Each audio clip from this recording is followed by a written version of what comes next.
Welcome to episode 94 of In Touch with iOS, a podcast that talks about iPhone, iPad, Apple Watch, Apple TV, and related technologies, plus tips, apps, and gear. I am your host, Dave Ginsburg, and my co-host, Warren Sklar, is here. How you doing, Warren? Good evening. I'm good. Hopefully you're good as well. Yeah, we're hanging in there, and I am absolutely thrilled to have a guest this week, Mr. Barry Fulk, IT professional, mobile extraordinaire, and he's a podcast enthusiast, I guess I would say too, Barry. How you doing, Barry? Very good, thank you. Good to see you, David and Warren. Great to be with you guys tonight. Yeah, great. And I see, everybody's going to see it in the Facebook because we are streaming live here on Facebook for during the show. You have a bit of wine you wanted to share. Well, I want to thank you again for these glasses that you gifted to me. It was really nice. But as you and I are both baseball enthusiasts, you are definitely the Cubs fan of the group. I wanted to share a championship bottle that came out Chicago Cubs in 2016. So I'm going to open this up and share while we virtually share while we're podcasting. Well, virtually, sir. Yeah, that was a fine year, I must admit. Indeed, it was. So the Chicago Cubs winning the World Series that year, and you get a nice bottle to do that. It's so a little Foley work for here while I open it up, right? Mike LaPlante's going to like this. He got some wine going here. Absolutely. What kind of wine is it? Daniel Sullivan wants to know what it's called. Yeah, this is a red blend. Okay. Let's see if they give me a breakdown. No, We'll they just call don't. it- Yeah, it's call just it a red red. blend. All But right. it was available at a place called the Downers Grove Wine Shop, which is west of Chicago. A really good place. The owner at the time, she was really an expert in wines. And she called me up. She's like, hey, I was able to score a small batch. Are you interested? And I'm like, well, yeah. Nothing else. This bottle will be a great collector's item. So Nice. we'll see how the quality of the wine is soon. Well, All right. I don't know if the Cubs are going to play this year, but drink to them.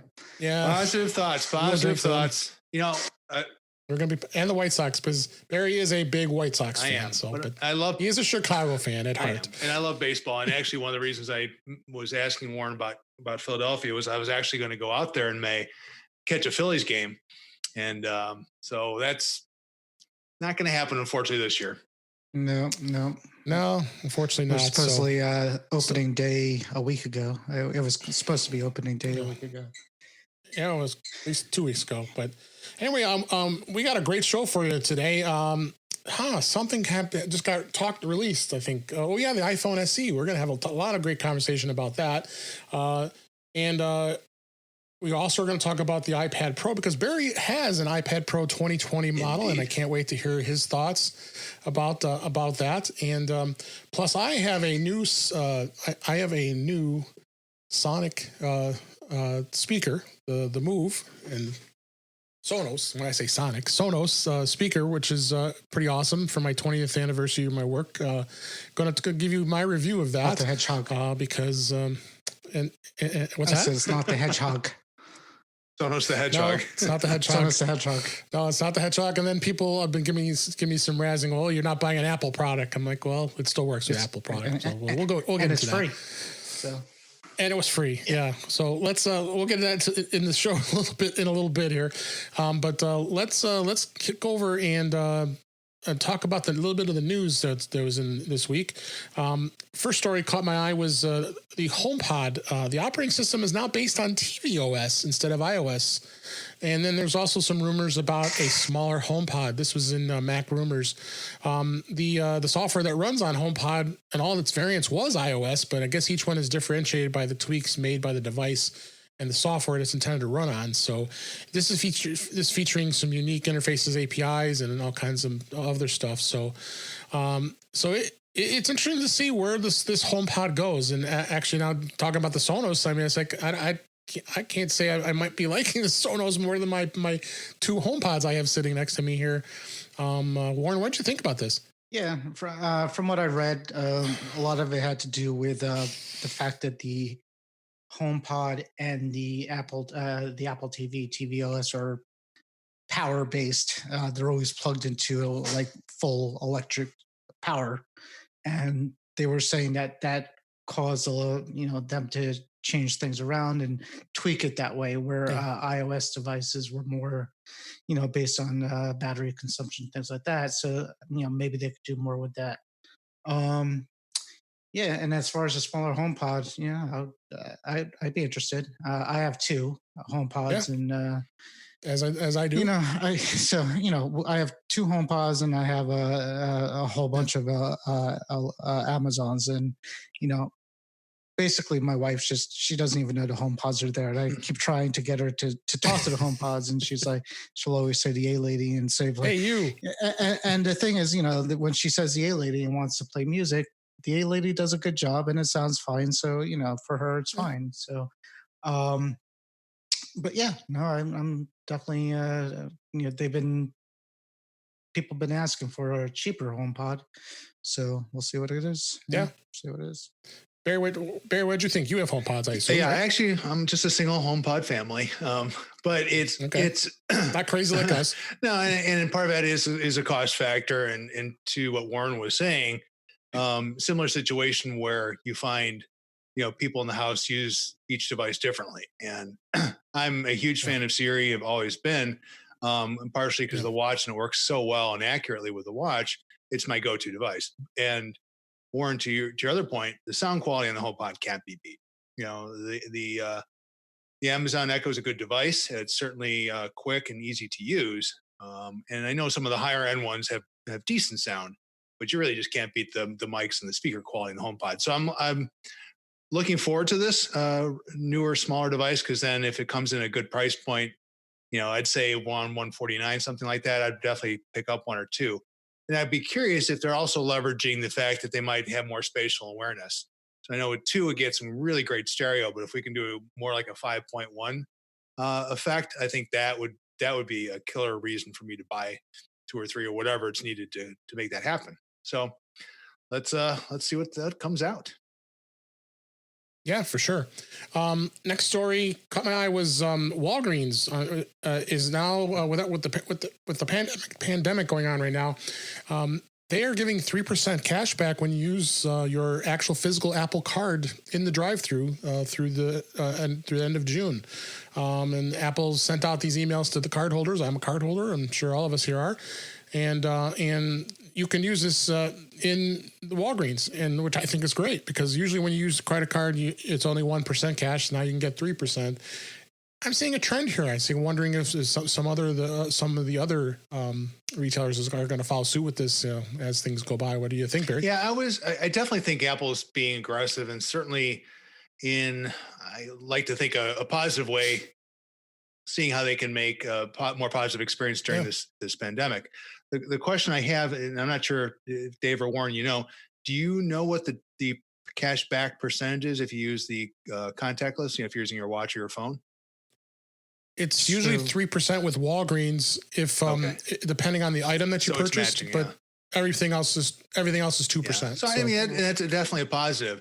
I mean, it's something we've talked about these kind of things before, especially in this day and age. The fact that you don't have to touch anything is kind of nice with the app with Apple Pay for those devices. And I know our Walgreens here definitely support that. So, and in fact, if you've got Yep. the Walgreens loyalty card, that automatically comes up too, which is super nice. So I think Right. very positive, and certainly for those of you who have Walgreens, that the drive-through and drop-off services are great.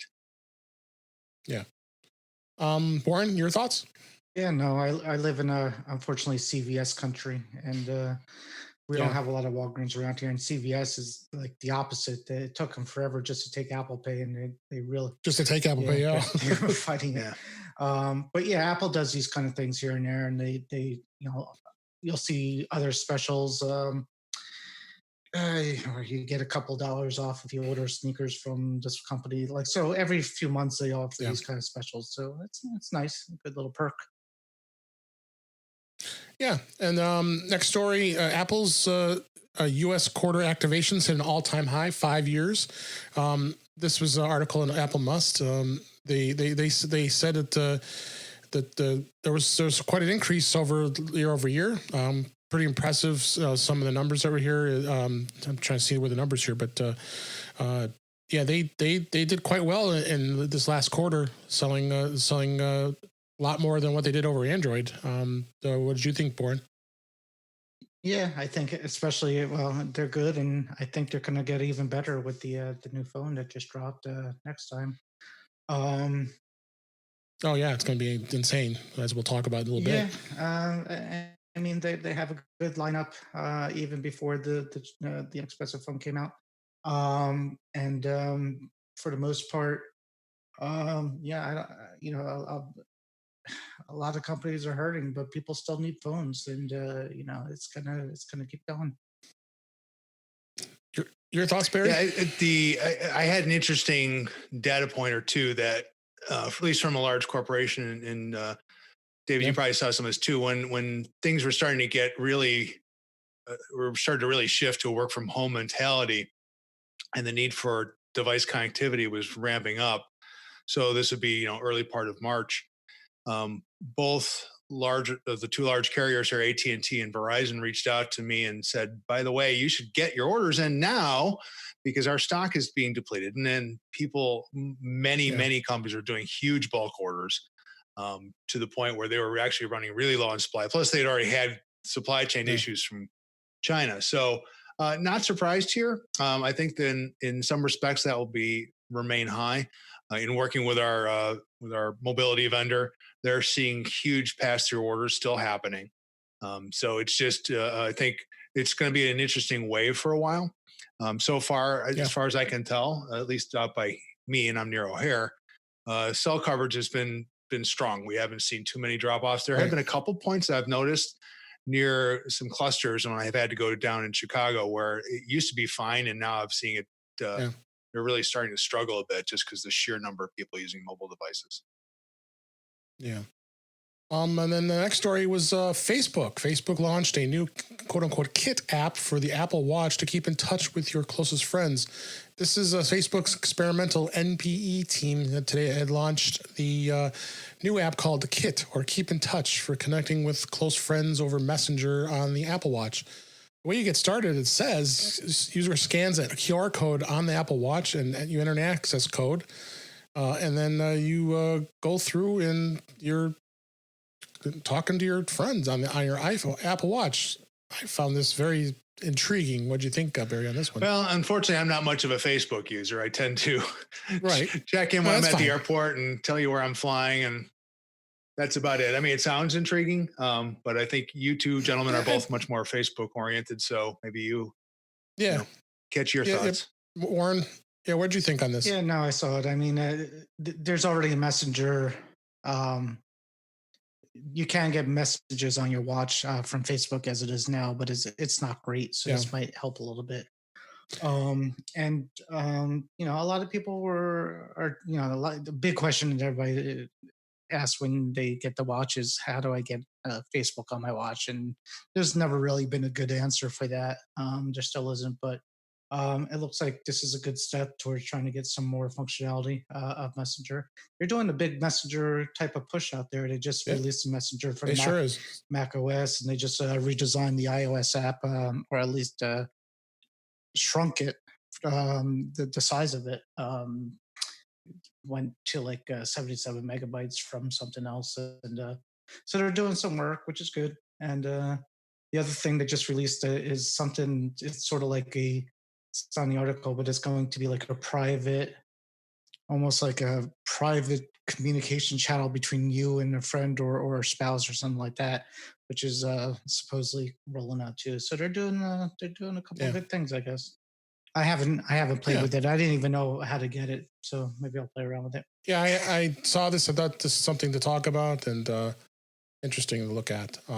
The last story we have is this actually just came out today as we record this. This was on The Verge. You can now activate your Google Fi via eSIM on the newer iPhones, because before you had to get a SIM actually from Google with the Google Fi in order to use this. And this is still, I think, probably still pretty new for Google, but it can. But they're saying it can be activated via eSIM if you so choose. This means you'll be able to get your Google Fi number on your iPhone, and then in addition to your other numbers, so you can do dual lines. So you can do a SIM and an eSIM. That's kind of how I do it. With I have Mint Mobile and I have T-Mobile, and then if I want to have dual SIM on my iPhone 11 Pro Max, I do that. But this is interesting. I'm glad that Google finally gave into this, because I always wanted to use the Google Fi service. I have an old Pixel 2 XL that I had activated on there, and because those phones obviously were eSIM. So, what do you think, Barry, on this one? Yeah, this one I found really intriguing, and I'm a huge fan of eSIMs. And Dave, you and I talked about this last year because we both were traveling internationally, and I think we both went T-Mobile on our eSIMs, if I'm not mistaken. Yep. And there's a huge benefit in T-Mobile in general internationally. They're very cost friendly, and then the ability to go into most countries, and certainly Europe now, which they don't have roaming charges like you used to. You get one SIM, and most stores will sell you something really cheap. I mean, I forget what I got. Like it was 40 gigabytes for like $10 US. I mean, it was amazing. Right. And so because I had that, I could still, I love the dual SIM functionality because everything would still come in through my main primary number, but the data was pulled off the local SIM and local carrier. So I think for Google Fi, it's be really an opportunity, I think, again. And this, from my understanding, it's very favorable data rates. You only pay what you use. Yeah. And I would say this is a really good entrance for Google to get in there. Now, always a little bit curious to see what Google might do with some of that data. But I think, for someone who travels occasionally, this is a great opportunity. Yeah. Yeah. So, Warren, what do you think? Yeah, pretty much the same. The eSIM came in handy for me when I traveled to Italy last. I did one of those global eSIMs, which was a little more expensive than some of the others, but it wasn't expensive as using at the time I have Verizon. Of course, T-Mobile would have been better. Google Fi, my nephew has it. He loves it. I know when it first was available to the iPhone, it was kind of a mess. You had to use the app to even use it on an iPhone. So this is like kind of getting to where it's actually tempting to try out without, having to jump through hoops to get through it. The data, the plans are kind of weird though. They're still not unlimited. You still pay for a certain amount of data. It's a cheap rate, but it's not unlimited. Yeah, it is. Yep. It is. So that's the news we saw for this week. Let's get into our topics for this week. And we always start off with beta because Warren always has a beta discussion to talk about because he's on beta on every single device that he owns. There's not much going on. Well, they had the second betas. The second beta came out. If it has anything is another story. What was you saw? I saw nothing. At least what they described or what it does. This sounds like this is just going to be a very small incremental update once it comes out. I didn't notice any changes in iOS or iPadOS, to be honest with you. Yeah. The macOS beta came out today, and that was the same, except it has this battery health feature, which is kind of the same, not the same, but similar to the iOS battery health. Similar. But otherwise, I put it on it, and kind of like what you're saying here. I don't think it's gonna. And Barry will know this too, but and so will you. But as WWDC gets closer and they release iOS 15 or 14, we're on 13 now. Yeah. So when they release 14. They try their best to have a final.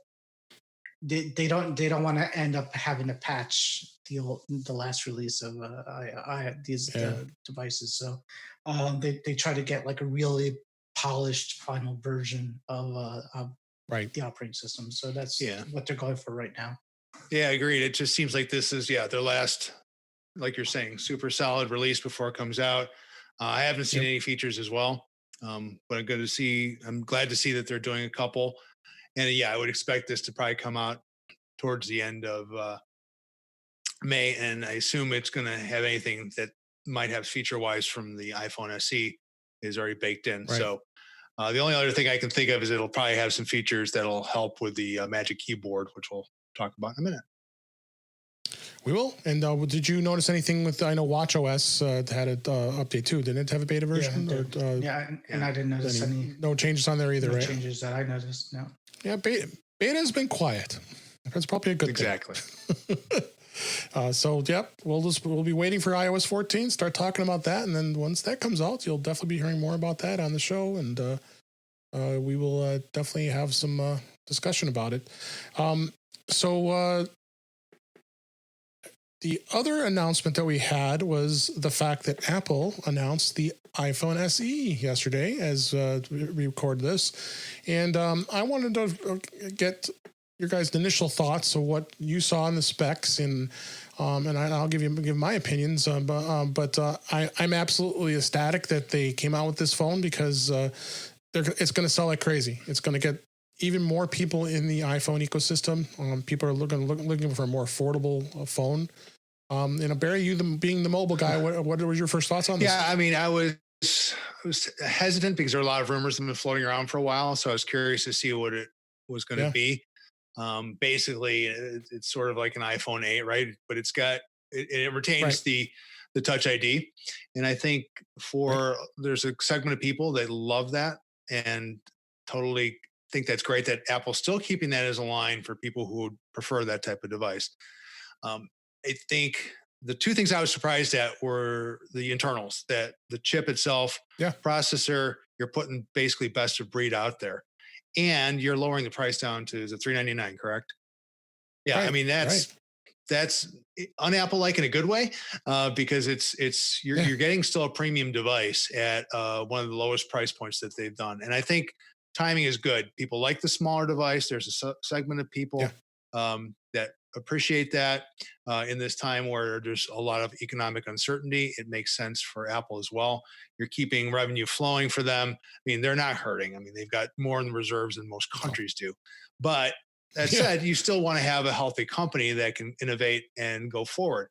My opinion is that they've been sitting on a lot of these type of chips. That doesn't have everything, right? That doesn't have some of the LiDAR. It doesn't have some of the other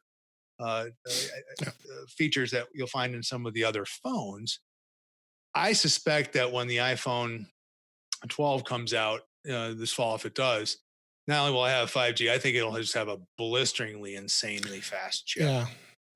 Again, that's fine. I mean, the new SE is a great phone across the board. If someone says you can't have your 11 Pro Max anymore, here's a device.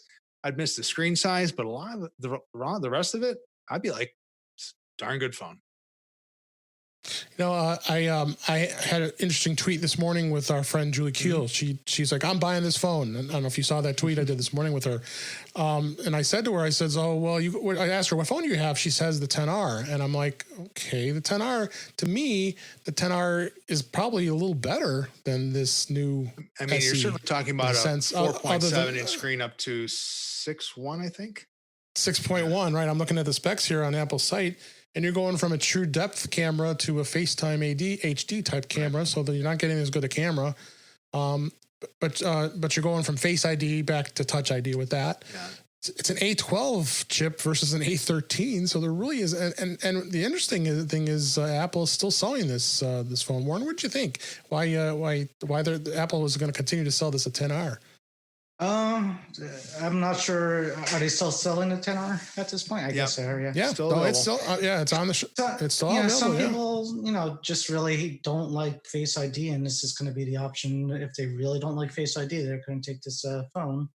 Go to the SE instead. With the SE, and it's still about $300 cheaper than the other one. So, I mean, they both have their place, right? The XR starts. It used to be $700, I think, right? It was $700. Yeah, the 10R starts at $600, $599. Is it $599? Okay, it dropped the price. Yeah. So I think it's good to have the options, and if I had to choose between the 10R and an SE, I would go with the 10R personally. And that's I'm similar. I'm a Face ID kind of guy, and part of that is, once you shift, it's a little bit more difficult to go back and forth. And I know that sounds, perhaps petty. I agree, but I still have a lot of 8s in our environment, so I do handle them. And it's like, and I'm just used to swiping up, and it's like, oh, and that's fine. But when I'm using my iPad on a regular basis as well, and that's all Face ID, then I'm used to one command that's the same on both devices. So that's my preference. And I think it's good that Apple is being open to this. They're not just deprecating the technology. And I don't see them doing it anytime soon. They'll keep this level of phone, I think, for quite many years. Yeah, and it seems like it, because they kept the 7 and the 8 in the market for a while. And I think what this iPhone SE first off, it's getting a little confusing because the old SE, which was a smaller screen, I think it was a 4-inch screen, was nowhere near the power of this one because it was matched to the iPhone 5's styling, but it had the 6S guts, so it had a little faster processor. I think that was the fastest. That was the fastest phone at the time. I think too. The one that came out. Yeah, at that time, it was when the first SE came out. So if you look at if you compare them with the 8, you really could call this the 8S as they've done with the 6 or 6S because you compare these two phones, the iPhones are exactly the same. The only difference is the A11 versus the A13 chip. I read something on Facebook. Somebody said it's a Ferrari engine and a Honda Accord body, and that's pretty much what I think. It's because go ahead. Yeah, because you look at the specs. I mean, yeah, the 8 only went. They were only selling it up to 128 in the space. I don't count the space. I mean, you can get as much space as you want. But the pixel on the display exactly the same. Contrast ratio exactly the same. So you really go down to the display, they're the same. Yeah. They're the same exact model. No difference. So, this is great for people who just want, who need a phone now and, don't want to think too much about it. It's also perfect for for this time right now where people are home because, again, a lot of people wearing masks. So like myself, Touch ID is pretty good. I would almost get this as a second phone for work. And I bet a lot of people working from home don't, a lot of companies are like, well, they used to be here in the office and they didn't have a work cell phone because they had their own phone line in the office and now they're home and we got to get a hold of them. Send them one of these. I mean, this is just a perfect, I don't want to say throwaway phone, but it's definitely a very valid decision for a lot of people at home and a lot of businesses that just want to get somebody a phone in their hand. Oh, 100%. And I mean, and you also got to look at the colors. The 8 was it was the gloss silver, and then it was the space gray, and it was a gold. Whereas the SE second gen, they went black, a nice deep black, and a red, the product red, and then white. Now with the 10R, I'm kind of looking at the 10R, the fact that they're giving you 6 color choices, so people could go from blue to the coral to the product red. So maybe they're left leaving that on the market only because people like colors, But well, and if you look at it too, like if you're used to paying a subsidy each month with your carrier, I mean, this phone is less than $10 a month, and or you can do trade-ins. I think it's $229, excuse me, with a trade-in. I mean, that's really that's un-Apple-like, but in a very positive way. Again, that more people can get these, especially if you've been on your fence. I'm sure they're liking to boost their conversion numbers from Android users.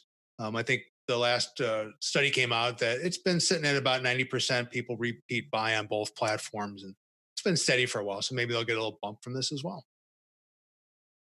Yeah, if you go through the pricing, actually, if I were to trade in the 10R I have, it's giving you a $300 value just for that phone alone to trade it in.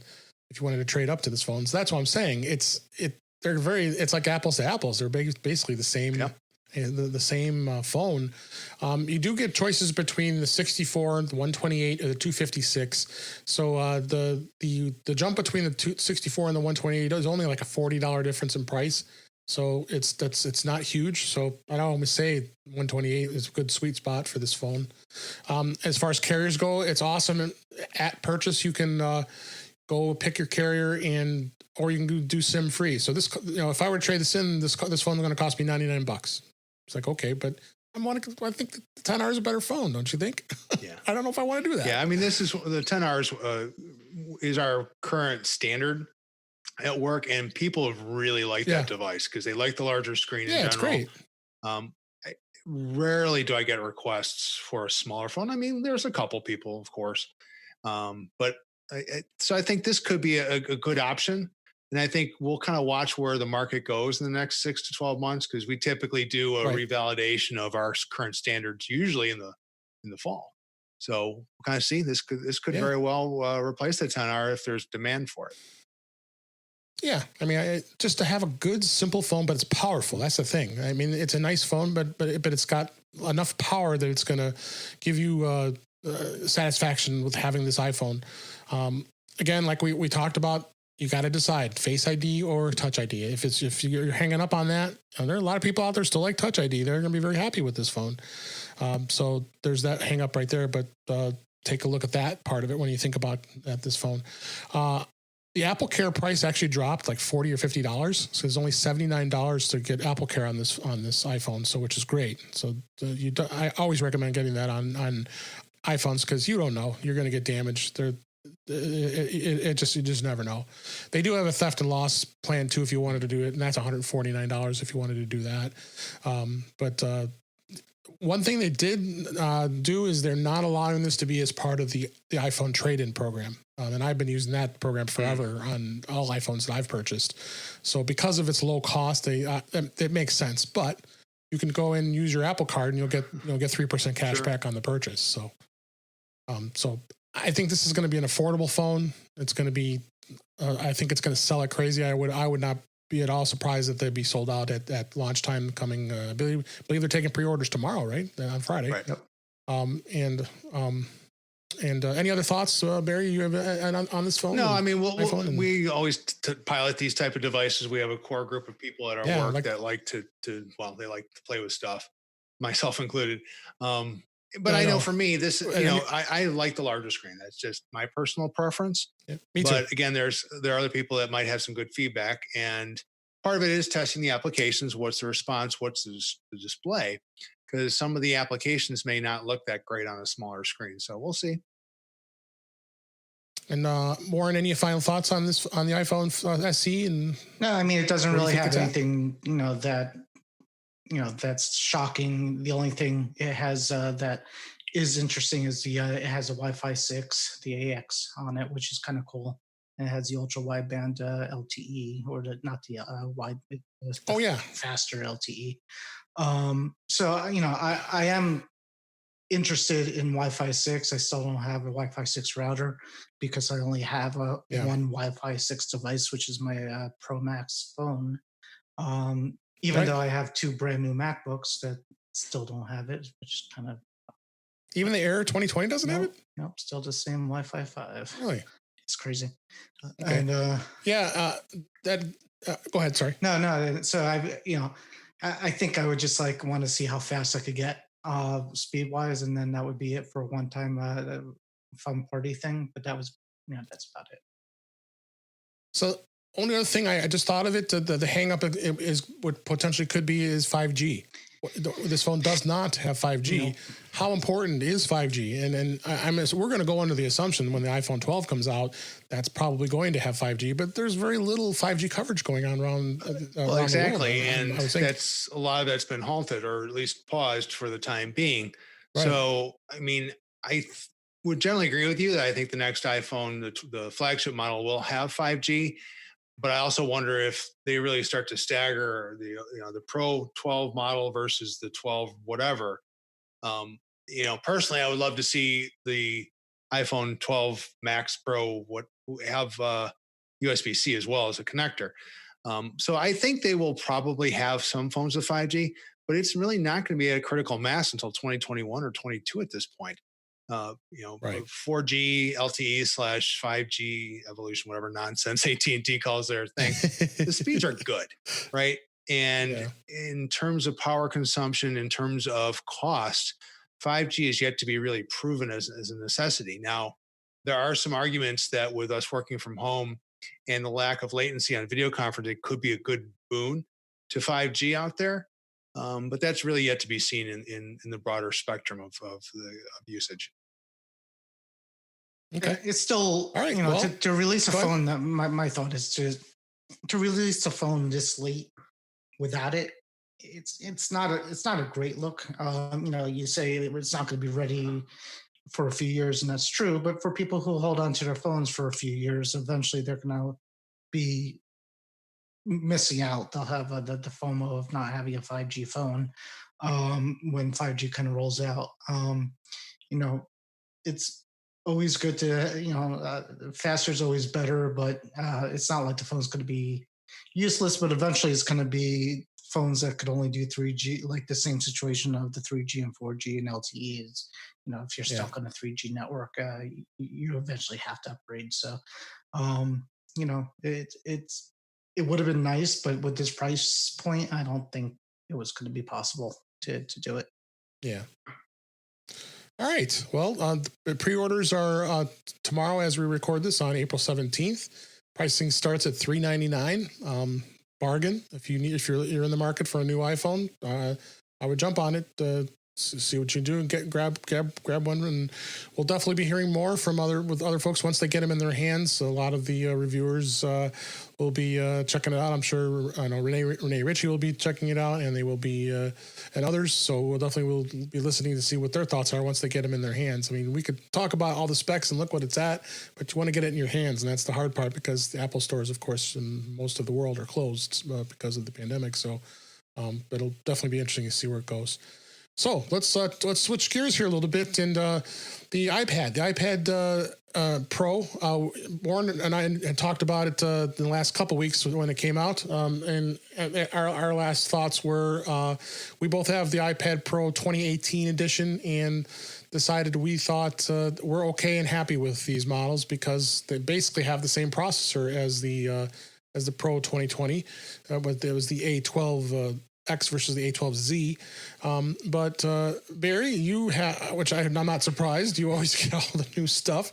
And I know you love the 12.9-inch iPad Pro, which you got it in your hands right now. You're showing it on camera on the Facebook Live. And we would love to hear your review of it and how it's been so far. You've had it for what, a couple of weeks now, right? Since it came out? Exactly. And, to most people, if they would say, should I buy one over the other? If they're the same price, of course, you want to go with the newer model. I love the 8th GPU. That's the difference, right? Now, it is nice. It is a little bit faster.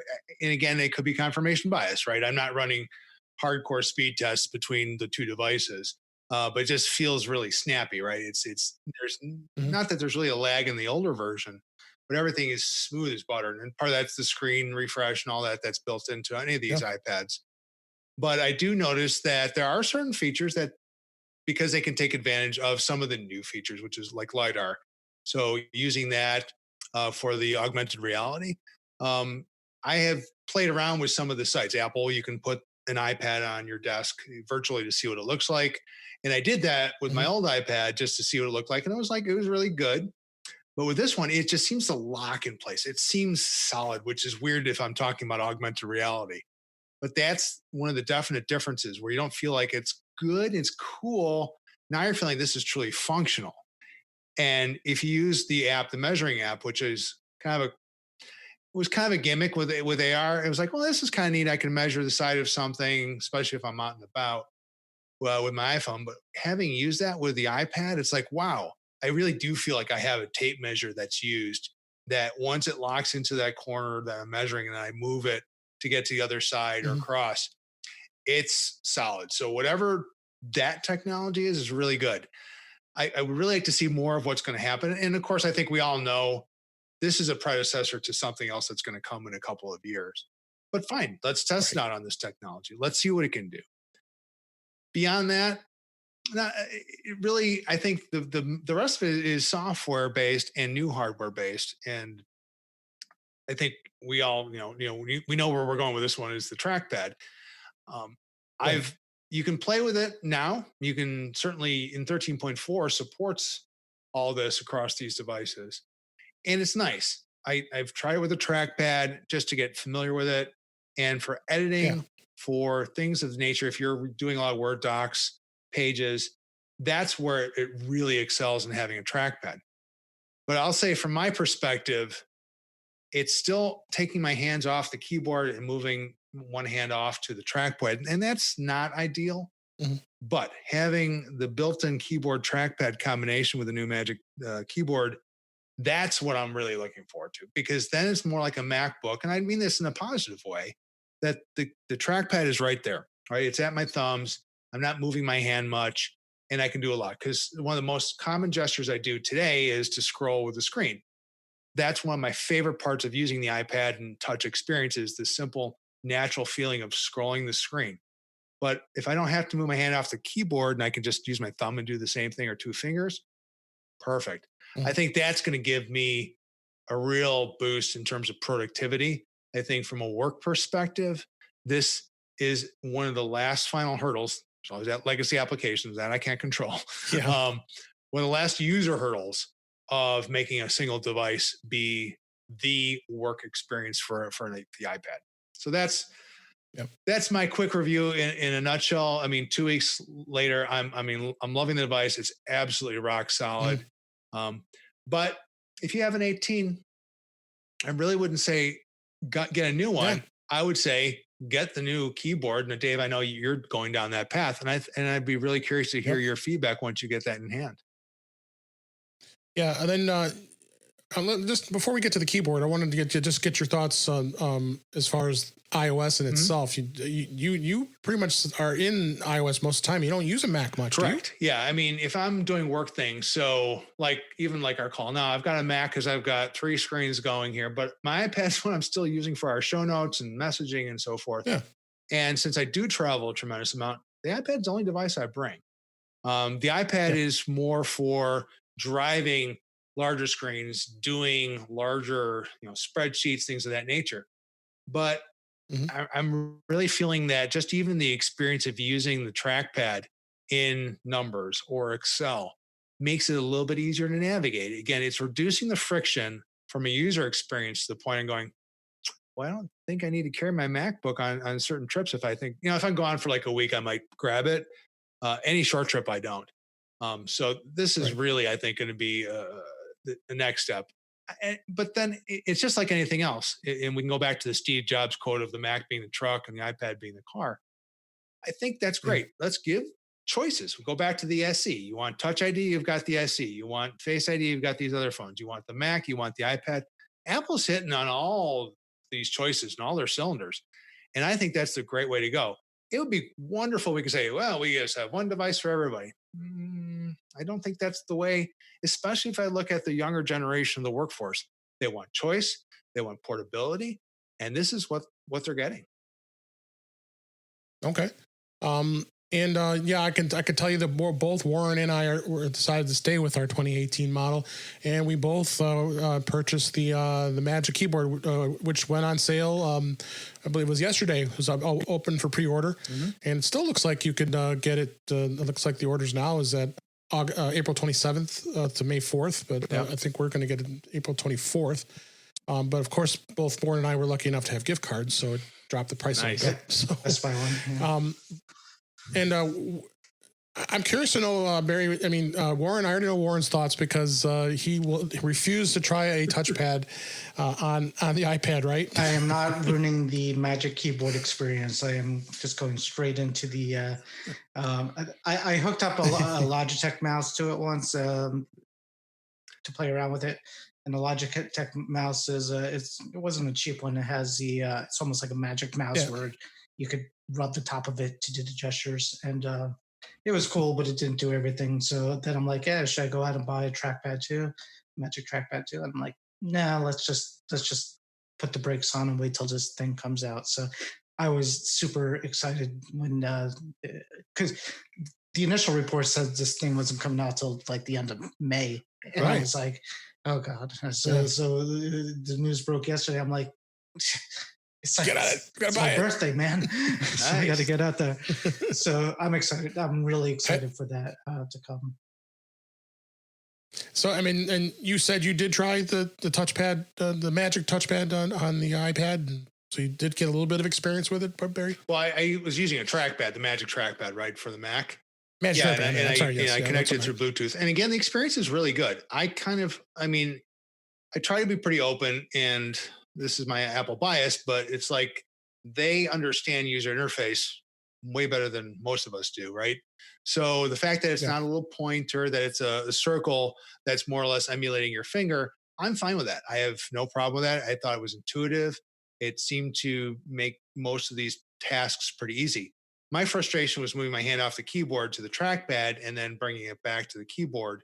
It's like, for what I do, and again, this is my own use case, I prefer to stay on a keyboard and learn keyboard shortcuts, right? Like there's some really cool swiping commands to get to the home screen, to switch apps. I'm like, wait a second, but I can still do Command Tab on the iPad keyboard.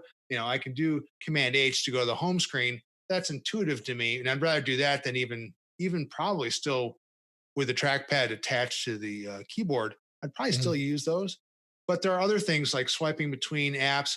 I find that intuitive. Now, maybe that's me, but I'm looking forward to having that built in. So I take advantage. The swiping between apps, having the apps on the side, those features I think will make the multitasking type features become more usable overall. Okay. I'm excited to see how this case really works, as it shows in the pictures. And we were drooling when they first released this, that sits and suspends in midair, and it's in the multiple positions, because that was the one downfall to you have the keyboard case Barry now, and that killed me, because you had you had basically two slots you can put it into, and they weren't bad. But now you can really go full on as high or low as it'll let you. And I think a lot of people will appreciate that. Yeah, especially you're on a plane. It's going to be a lot easier to angle it.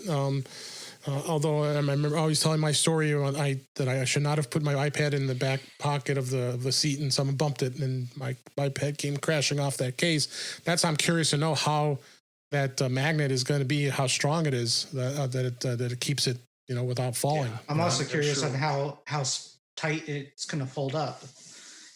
Eventually, if you have this and the keyboard and you fold it up, and how much smaller and easier to travel is it than like a MacBook Air? And that if you have to make the decision between a MacBook Air and an iPad to bring with you, then I'd probably bring the Air. So it's got to be somewhat more convenient than a laptop, and size is going to matter. Yeah. So I'm looking at the picture now, and it doesn't look too thick, so hopefully it's a good thing. And also it will protect it, right? It's got the back is fully covered, and the keyboard. Yeah, and that hinge looks pretty solid too. Yeah. So of course the only difference for us is going to be the camera, because the camera is smaller on our iPad Pro 11.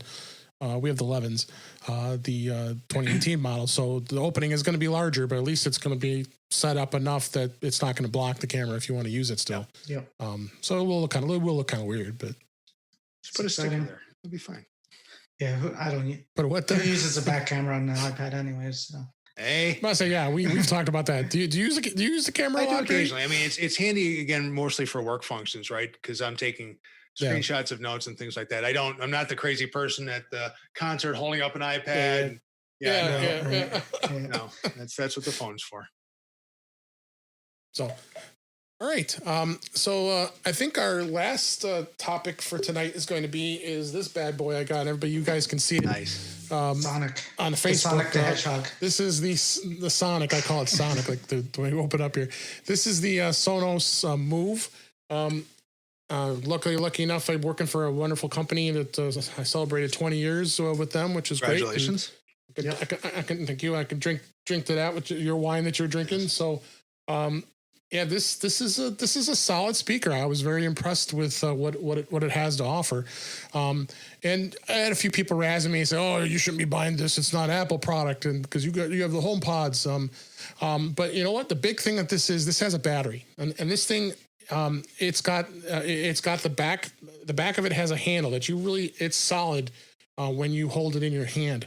So you can carry it around with you, put it anywhere, and it doesn't have to. It doesn't have to be that difficult to carry it around. You set it down and it's battery powered. It runs off of Wi-Fi. So the Wi-Fi in itself is going to allow you to be able to use services like Amazon A-Lady, and you can also use the Google Assistant and ask you, and you choose. So you can set it up to have either one of those services, and then it turns it into a smart speaker, basically. It is weatherproof and it's drop resistance, even though this is pretty heavy. This thing probably weighs about 4 or 5 pounds. It's heavy.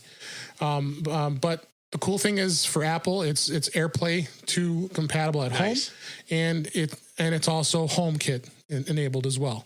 And so every device will work with it. So you even with your Mac, with your iPhone, iPad, any iOS device, it's going to work.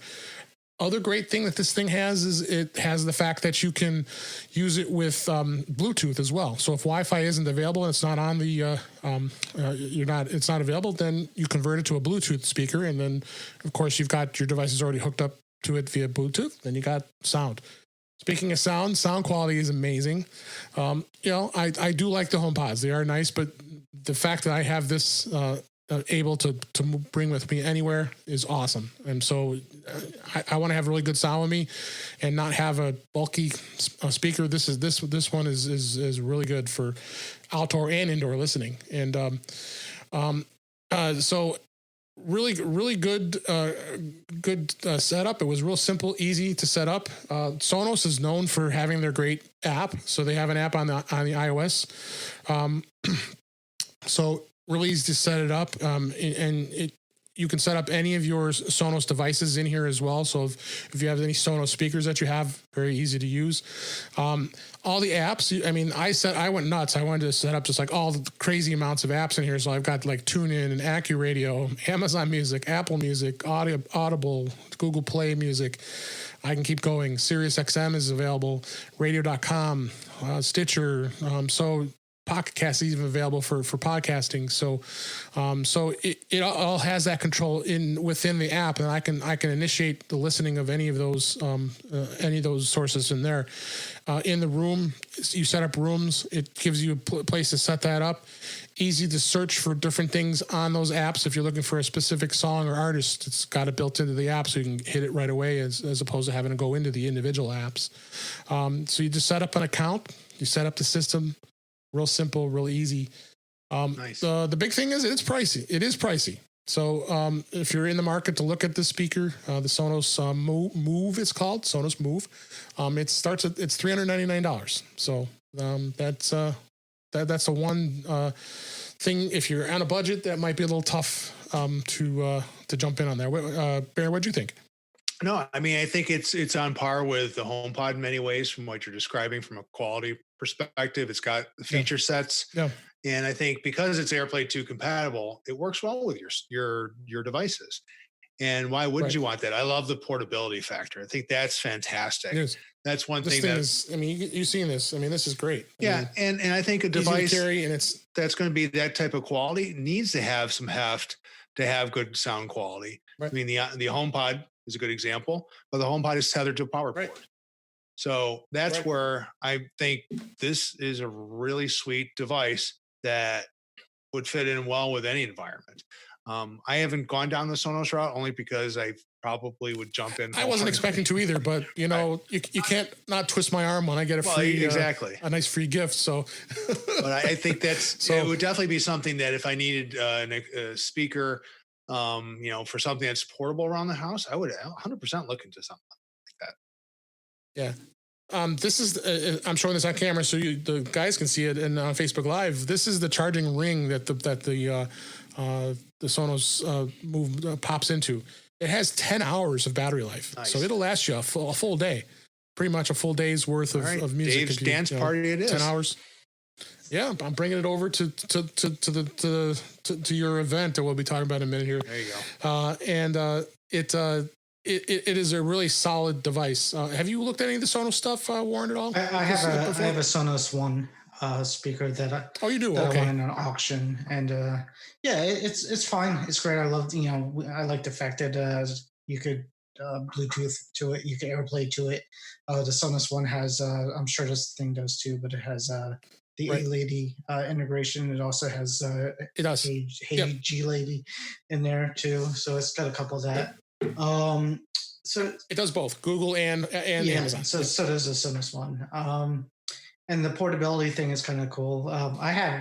They don't even sell them anymore. I have Amazon Echo Tap, which is it's sort of a really cheap version of that, but it's basically has a charging ring and it's a battery, and you could take it with you. So it's great. When you're dealing with streaming service, I think Apple was kind of like, let's not make our speakers too portable because, it kind of depends on the internet to kind of work, and you may not be near the internet. So that might be something that the new HomePods might do differently because other people are doing it too. But no, I found their app is pretty good, but when things don't work, they really don't work, and I had to play around with the app a little bit. So, um, but yeah, I like some of the stuff. It sounds pretty good. All right. So we'll put links in the show notes so you can see what this is all about. I definitely recommend it if you're in the market for a speaker, you want to spend a little extra money but have the portability. I think the key of that is portability and battery. This is definitely for you. And you're like Barry said, you're not like with the HomePod, you're locked to a power cord. You got to plug it in. So, and it can't be really used outside. You really shouldn't be with the HomePod. Whereas this is solid for that as well. So, did you have any apps that have come across? Well, the Quibi, we talked about Quibi. Did we talk about Quibi last week? Yeah, we did talk about Quibi. Have you? I haven't spent enough time in with it. We probably, if you want to revisit that, yeah, tell us what you think so far. So I downloaded it and I found a T-Mobile offer, so I did that. Good. And I watched one show. I watched the Chrissy's Court, which was cute, but that was about it. Silly. And I flipped. Her husband's on like every other episode. Yeah, and I flipped the John phone. Legend. I flipped it from top to change the views. So. Right. Yeah, it's neat. Whether I'm gonna go back in there to watch anything. Somebody told me the TMZ thing is pretty cool, and there was something else that they said you should watch. So they might have a couple good things to kill some time with. Have you checked out Quibi, Barry? No, I'm generally not a big TV guy, and that's just me. I mean, that's right. There's all sorts of good stuff out there. I did finish Picard, which I enjoyed. Me too. And but other than that, no, I've been actually jumping into Apple Arcade since that was something that's been kind of laying dormant. But with us working from home or being at home, I'm like, let me give it a shot, right? Because I buy games, I want to support developers, so I'm like, let's look at these options, and for effectively $5 a month, how can I go wrong for a month or two? And I found two that I have absolutely loved. One is the most weird golf game, and it's not even really fair to call it a golf game. It's called What the Golf. Yeah. I got that one. Okay. It's creative. It's fun. It takes a lot of other video games and incorporates them into a golf platform, but it's not golf. If you don't like golf games, don't worry. It is a blast, to the point where I actually came downstairs one day and found my daughter playing it, and she's like, she hates golf. So, but she loves the game. It's fun. It's creative. The sound, the graphics, it's all a blast. The other one that I found, which is an adventure style game, is called Jenny LeClue. And this one is about, you're playing her. She's a teenager who wants to be a big time detective. And then she finds herself in a mystery. And it's, again, very creative, great dialogue. It kind of breaks the wall between the author and the characters. It's kind of bizarre at times in a good way. And it's one of those games, it's like playing an adventure again, back in the old days, where I'm like, okay, like when we're done here with the podcast, I'm gonna go down and play another chapter, because it's a great story. And so those would be my two recommendations, other than, of course, Pokemon Go. Okay. And I will talk about kind of an app / device. I had an old Roku. Do you guys ever dabble into Roku at all? Have a Roku devices? Not really. I have one TV in a spare bedroom that has Roku on it, and from what I saw, it was great. Actually, I'm a little, it's actually a good interface. Impressed. Yeah. I had one of the really old Roku sticks, TV sticks that were so I decided, I'm going to go I pulled it out of my box of stuff, because I have, I've got, like all three of us have boxes of stuff. And I pulled that out, plugged it in, and realized that it's pretty outdated and it's pretty slow. So all of a sudden Roku popped up an offer. Oh, here, we can get you the new Express Plus version, and it'll only cost you $15. I'm like, okay, what the heck? So I grabbed that. And then really what I was looking for is, because I'm a Comcast customer, I have Comcast cable. They have been in beta for a while. They've had the Comcast, the Xfinity Stream app as available on the Roku, which tells me I'm paying $15 one time to have that hooked up to an additional TV. And then I don't have to pay for a box every month from Comcast, because I can just deal with the interface and watch it on there. It worked pretty good. You know, if you have X1 with Comcast, it's tough to not want that because it's got pretty decent navigation. So check that out. I think a new one, if you buy it now, is like 30 or 40 bucks, but it works with that as well as all the other apps, including Apple TV. It works with, and all the basic apps you can even think of that are on there. You can deal with. So I would recommend checking that out and doing that. So with that, we're getting at the end of the show here. And Barry, you kind of wanted to share something with the listeners that you got going on. I'm excited to play, and maybe Warren will join us. Absolutely. I know. I love, Warren, for you to join us and any of our listeners here today. Is a lot of us play games, right? We have game nights at our house. We invite people over, have a good time, but we can't really do that right now. So looked into doing more of a virtual game night, and a lot of people are doing these, and there's all sorts of options. But one of the things I wanted to do was, how do we still maintain the game experience with the face-to-face, having a video conference and the game all together? And so what I did is, I'm using Zoom as the video front end. I'm using Jackbox TV as the game, and I'm using Loopback as the audio source, because that allows me to route the audio between the game and all the people playing. And it's worked tremendously well in my tests. And so on May 1st, on Friday, I'm going to do this, I think probably around 5 or 6 o'clock at night, Chicago time. And I can have 100 people join on Zoom. Yeah. So basically, all you need to do is ping me on Twitter. Just send me a DM at FulkB, which is FULKB. And send me a note. Say, hey, I want to play. I'll send you an invite, and we'll see you there on Friday, May 1st. Looking forward to this. Cool. I It'll love be interesting to see if anybody. fun stuff. Yeah. Jackbox is a lot of fun. Yeah. It'll be interesting to see where if we get anybody from Facebook or from the listeners to come jump onto the. Just keep the kids out. Keep the kids out. Yeah, it is definitely not the family friendliest version the way I play it. Jackbox is not for young kids. No, but even so, though, if they join it, I have an Oculus Go VR headset, and you could do kind of similar things where you could go into a game room and play, and everybody's having fun, and all of a sudden, all these kids join, and they just keep talking, and they're not playing, and you got to get rid of them. So, got to make sure to kick the little kids out. Yeah, no, not a problem. But no, it is a lot of fun, and it's a nice way to keep in touch with people. And I've been, this is the 5-year, or really 6th year coming up for the Midwest Mac Barbecue and MacStock. So I'm going to reach out to some of those people that I found my original invite list for the barbecue, and I'm like, I'll just send some emails out, get some new people on there. I think it'd be a lot of fun. I'm on the list. Thank you. You are on the list. You were the first invite. So I just want to make sure, people have a good time, and we can provide different ways of doing this. It's really just there for us to have a good time.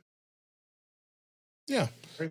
And it'll be a lot of fun. And you just mentioned MacStock. We had some sad news with everything that's going on in the world of the coronavirus. Unfortunately, Mike Potter and our good friend had to cancel MacStock for this year in 2020. But he's bringing it back in 2021. It's going to be 3 full days, which I'm super stoked about. So that's going to be a lot of fun. So we're going to have like a full Friday, Saturday, and Sunday. So we have to take a day off on Friday to have some fun. But I think that's going to be a lot of fun. And who knows, we may even come up with something virtually as like there is with the Midwest Mac Barbecue here with Jackbox. Who knows? You might even see something virtually coming up soon for MacStock as well. We don't know yet, but there's been some discussions, but we'll see. But it was sad, but this was the year I was going to go too. Yeah, right. Warren, we keep razzing Warren, Guy, Cyril, and I keep razzing him. Why aren't you going to MacStock? This was going to be the year. This is the 1 year I got permission to go. Well, because your wife's moving here, so then it kind of just.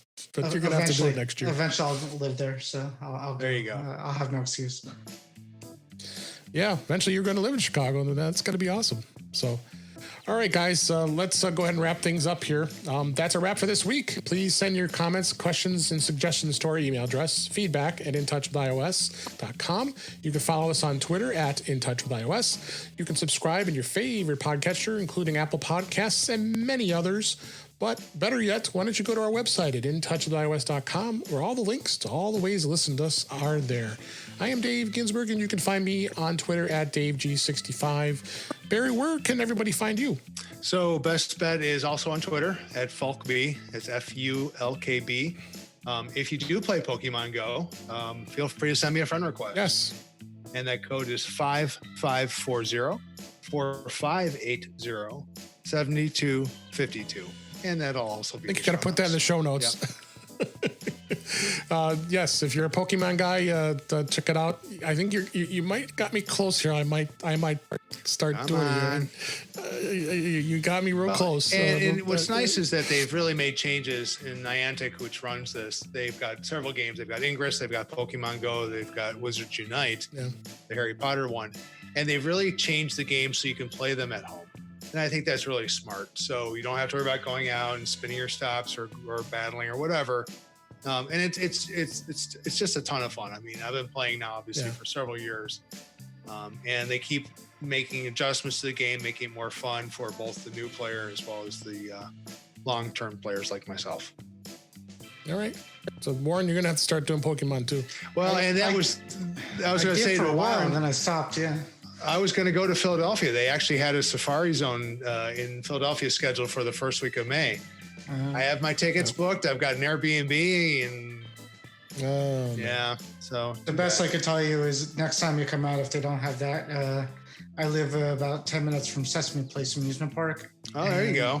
If you need to hunt Pokemons, that's where they all live. Oh, I went to the bet. mall on there, and it was just like Pokemon everywhere. You couldn't go 5 feet without one. So Awesome. there you go. And Well, when you're next not time. doing Pokemon, Warren, where can everybody find you? I do hang out on the Facebook. I do a Back to the Future Facebook group with a couple other people. Talk about Apple stuff, talk about technology. Today we talked about somebody. What did we talk about? And somebody posted a picture of Bill Gates and whether he's evil or not, because he's a philanthropist now, but he's also Microsoft. So, you got to figure that one out.